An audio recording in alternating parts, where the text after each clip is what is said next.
Welcome back to Theatre Exposed with me, Alex Belfield, our exclusive vlog. Here at the high seas at the moment, we're in between Canada and New York on our way to Broadway. We're going to go and see Moulin Rouge on Sunday night. Looking forward to that. On Silver Sea, talking to you here today. So thank you very much for joining us for another vlog. Speechless this week by the two announcements of casting, Whoopi Goldberg and David Hasselhoff, two people I happen to like, but also two people that can't sing. Yet they've been cast in musicals. Again, we see this ticking of boxes of people who might sell tickets. I'm not sure they will. But anyway, that's the idea of it. It's a bit like the Joe Sugg thing in Waitress. Interesting that this wasn't a sellout. Yet this man with 5 million YouTube followers and a national tour on the way still has tickets available. You'd think with millions and millions of Twitter followers, selling hundreds and hundreds of tickets wouldn't be a problem. It puts me in mind of my review of X Factor the musical at the London Palladium when I said people will watch shit on TV for nothing, but they won't pay £65 to see it. That show closed within weeks. It's sort of the same thing, really. I suppose one of the biggest stories in the last couple of weeks that I found fascinating from the 20th of October was the Blood Brothers story out of Derby, which was halted when understudy Conor Bannister became sick, leaving no one to do the role. Theatre bosses made a very serious and unusual decision to make sure the show went on, and they had somebody reading off the script. So the guy who played Mickey had to go off stage. What happened next was extraordinary. They hadn't got an understudy because they'd got a back problem, so they had somebody read off script. Now, I don't know why I'm the only guy to say this. We can all say, bravo, bravo, bravo, this is wonderful, congratulations. But actually, the fact that there isn't an understudy prepared to go on stage in a professional production and a guy's having to read a script for a paying audience, paying 25, 35, 45 quid for a ticket is absolutely disgraceful in my opinion, and Bill Kenwright once again proving that he can get away with anything. I find it absurd that these guys are being congratulated for being put in this position. I understand things happen in live theatre, but when you're paying this kind of money, you don't expect to see somebody reading off a script. I mean, this is Mickey and Blood Brothers, not some Amdram production at Mansfield Village Hall. I don't know, I seem to be the only one who notices this stuff. Everybody else is saying McCourt was wonderful for going on and he got a standing ovation and this and this and this. Fabulous. You know, he should. Great. Okay, give him a standing ovation. Also give the public their money back or give them another ticket to see the show done properly. I don't know how theatre's come to this, but in 2019 we shouldn't be paying to see people read a script. If you don't have an understudy, if you don't have a guy ready, prepared, for whatever reason you give the money back. I don't know what's going on with professional theatre at the moment, but this stuff makes my piss boil. I cannot believe we're taking money off the general public and having actors stand on stage reading a script like it's some Amdram Village Hall production. Bill Kenwright should be ashamed, but as we know, he's not. That's why he doesn't allow professional reviewers into his shows. Ask Emma Holland. I've been talking about pricing for the last few weeks and nobody cares to listen, but this week it seems people tend to agree with me. Even Kevin Wilson from his PR company made a joke about the pricing for Sister Act the musical. Whoopi's Back is the poster. Whoopi Goldberg, though, will play the lead role in this musical. Opening night, 29th of July. Cheapest tickets are £96. Absolutely extraordinary. The most expensive tickets are £263.50. Laughable. Who is actually buying these seats? That's what I want to know. It's interesting with these grids how they start taking stuff out and they suddenly reappear. I wonder if that's the case with opening night. I mean, it looks virtually sold out, but it's interesting that all categories are available. I wonder if there's some clever shenanigans going on from PR people who have made it look like a sellout, even though you can buy seats at 96, 133, 203 and £263. There are no flies on me. As I say, David Hasselhoff is going into 9 to 5. I guess he's replacing Brian Connolly in this very mediocre production. It just is rubbish, really. It's inappropriate, and I didn't like it at all. I left at the interval. In fact, I'd have left much sooner than that. The songs just don't matter.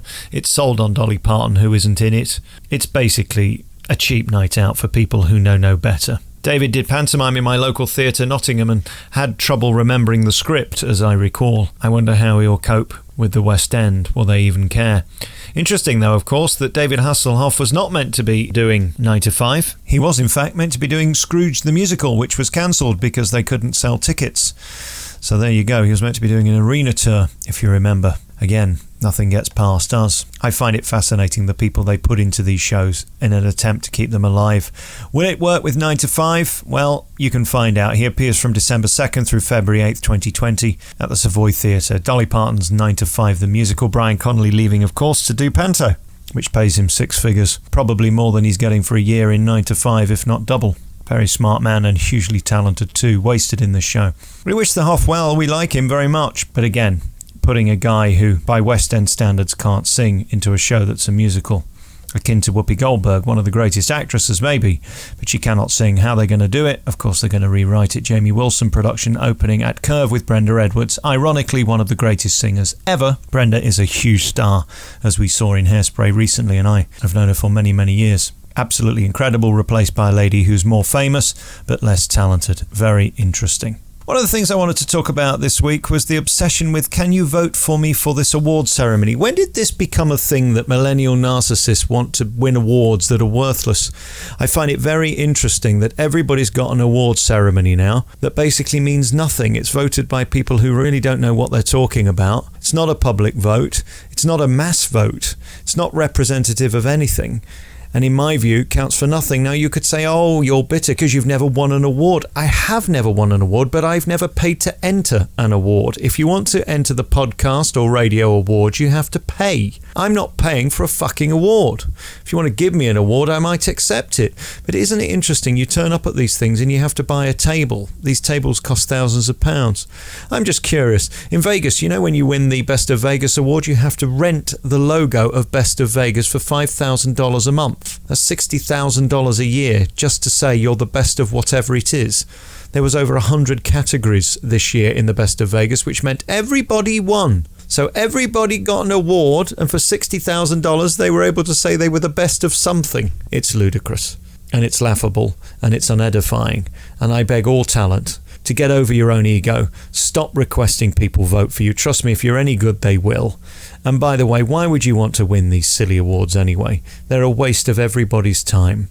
I noticed a sanctimonious post by Baz who said we should feel sorry for people like Alfie Boe. It's not their fault when they get ill and cancel shows, and indeed it isn't.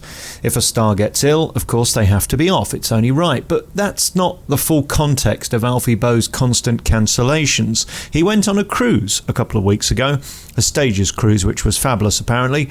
But after this 4-day cruise, of course, he missed shows to do the cruise, which was scheduled in, admittedly. He has barely been seen since. He's had a lot of time off because of throat problems and this and that. Well, of course, if you're travelling and going in aeroplanes and getting on cruise ships and meeting 2,000 punters, of course you're going to get ill. I wanted to see him in Les Mis on Broadway and booked a ticket, and it turned out that he'd booked a tour in Germany and cancelled more than half of the shows that month on Broadway, despite being on the poster. Now, again, John Owen Jones, I think, was covering him there too, and he was magnificent. But the point is, when you spend something like £200 a ticket to see a star like Alfie Boe, you're going to be pissed off if Alfie Boe doesn't appear. So for these righteous, sanctimonious journalists who mostly get free tickets to start tweeting, don't get upset with stars, well, that's okay, but if you've travelled all the way down from Newcastle, you're going to be pissed off. Alfie does have a reputation for doing this, and I can understand why many of his fans are pissed off. And for people like Baz, who are mostly given free tickets, who go to the theatre day in and day out when people save for years to go and see people like Alfie, don't have a go at them for having a go at him for taking time off. I totally understand how they feel. I equally agree that you can't perform at his level if you've got a bad voice. But don't have a go at people for being upset. At these ridiculous prices they're charging in the West End, you'd be upset too. Naughty. What a world we live in. David Hasselhoff in 9 to 5, Whoopi Goldberg, who can't sing, in Sister Act the musical, the leading role, and people begging for awards that are worthless. I don't know why I bother. Tune in for the next Theatre Exposed vlog, coming soon. Ta-da.